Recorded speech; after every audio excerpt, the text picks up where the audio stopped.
The issue for more on Latin America and Russia. I'm joined live now from Washington, D.C. by Andreas Martinez, a public policy expert from the New America Foundation. Hello, Mr. Martinez. Thanks for joining us. Now, first of all, why Brazil? What makes the country such an attractive partner for Russia? Well, thanks for having me. I think Brazil is becoming a leading power not only in Latin America, but on the global stage itself. It's one of the leading countries in the G20. It is an agriculture and energy superpower, as your report stated. And it is a quieter influencer of public opinion throughout Latin America than, say, the Venezuela of Hugo Chavez. I think what Brazil has accomplished is to show that Latin America can be led by a responsible, democratic, leftist government, and it's having a lot of influence across the world, and offers a lot of great commercial opportunities, not only for Russia, but for China, and in the future also for the United States. Mr. Martinez, how strongly has the current economic crisis hit the Latin American region?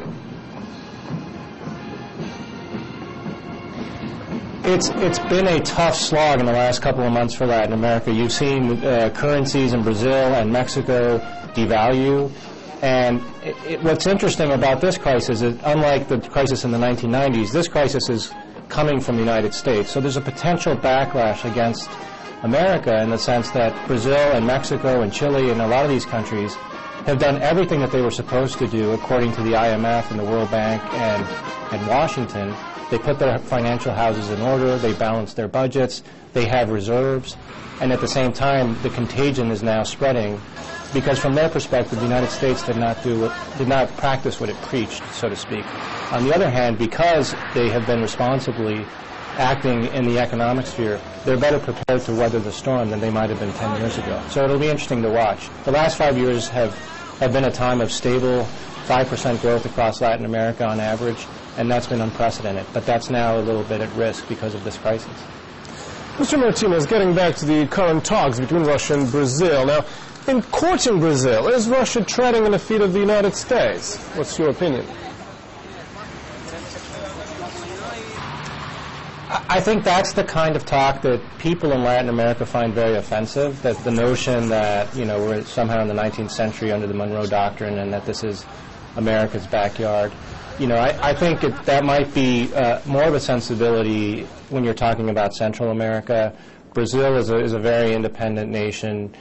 South America is pretty far away. And I think the Obama administration and the American public opinion have to realize that it's not a zero-sum game, that Latin American nations can have cordial and active ties with China and Russia, and that doesn't necessarily subtract from the relationship with the United States.